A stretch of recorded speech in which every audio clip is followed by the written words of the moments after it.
Well, hello everybody, I am Shitanshu from Dream Abroad, and in this video we're going to talk about some big updates. These updates are so important because these are related to traveling to Canada. The government of Canada has finally confirmed few dates and some restrictions as well, so we can talk about them in detail. Well, actually I've got a couple of good news and a couple of bad news, so let's just talk about those bad news very quickly, knock them off, and then we'll talk about the good news. So the first bad news is what we were actually expecting, that the India-Canada direct flights have been banned for 30 more days. So finally we have a date. Yes, we talked about this in the last video, that Air Canada has confirmed it in their website that they won't be booking any flights until the end of July, but Government of Canada has confirmed the date as 21st of July, until when the flights would be banned between India and Canada. However, all those people who are in Pakistan can now travel. So all those people will be really happy, I'm sure. You just need to get a negative RT-PCR test report, and then obviously you can travel to Canada through the direct flights. You can book your flights from now onwards. And the second update is not related to Canada, but related to Ethiopia. You would say Ethiopia? It's the first time I'm actually referring to that country.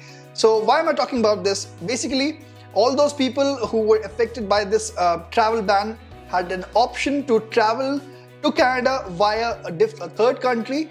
Many people were choosing Ethiopia or Serbia. Now, Ethiopia was a good option because it offered visa on arrival and e-visas to Indians.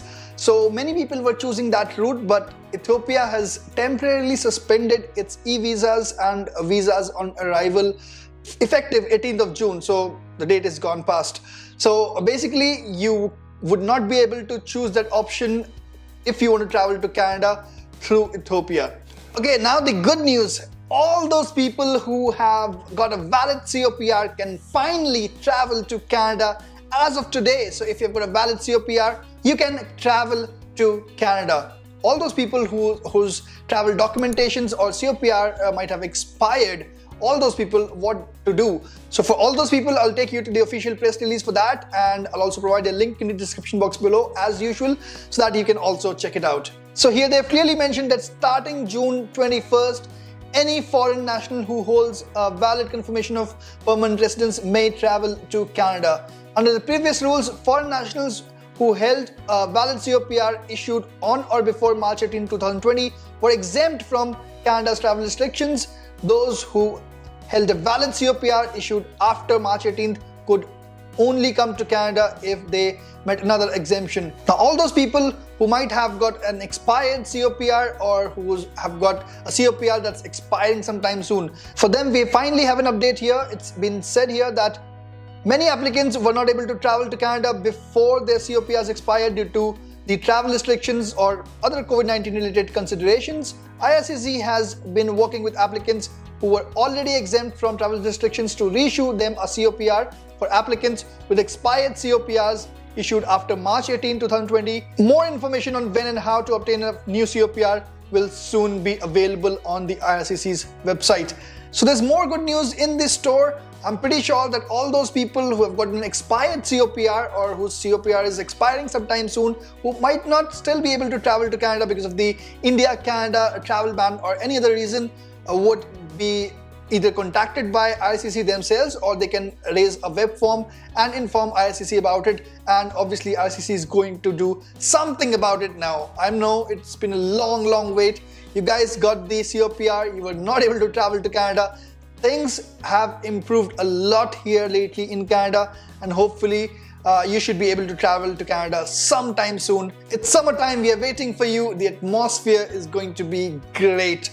Alright guys, now it's time for the second good news. Finally, the date when the hotel and the home quarantine would be lifted has been announced. Yes, I told about that in the earlier video, that Canada would be lifting those restrictions for all those people who are fully vaccinated. I'll provide the link to that video in the description box and in the I button above so you can check it out. Finally, we have the date for the travel restrictions that are being lifted effective July 5th, which means all those people who are fully vaccinated and have a gap of 14 days from the second dose of the vaccination and the day they're actually traveling, there should be a gap of 14 days.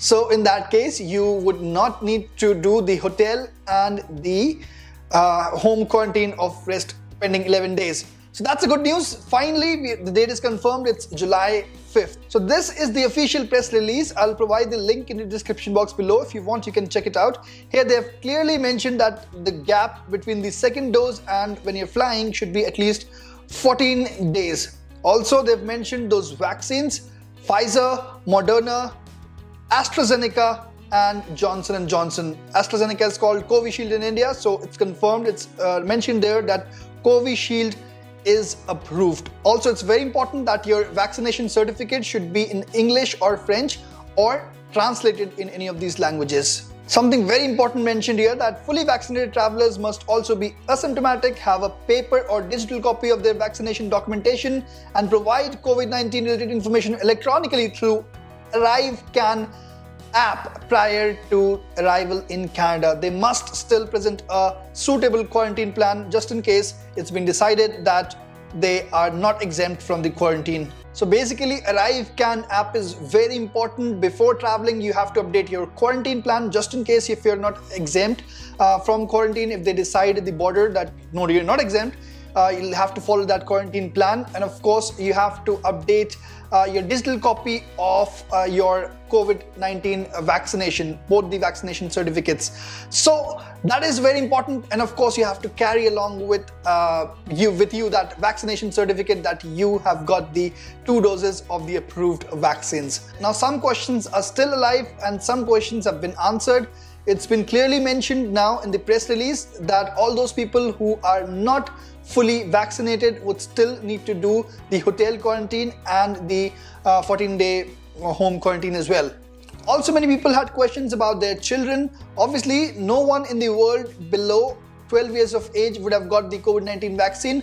So yes, the government has confirmed that all those children would still need to quarantine for 14 days in the home, and they can skip the hotel quarantine. So mind it very clearly, all those children, if their parents are fully vaccinated, they can still go out, but children need to stay at home for 14 days and they can skip the hotel quarantine. Anyways guys, this is it for this video. This was all the information I wanted to share through this video. If you have people who are willing to travel to Canada sometime soon, please share this information with them.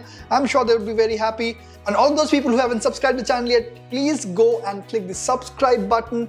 It's very important, guys. It's free of cost. Just click that button. Only 30% of the people who actually watch my videos regularly have subscribed, which means that if I actually had everyone subscribe to the channel, this channel would have over 1 million subscribers. So I request you, please go on to click that subscribe button. Thanks a lot for watching this video.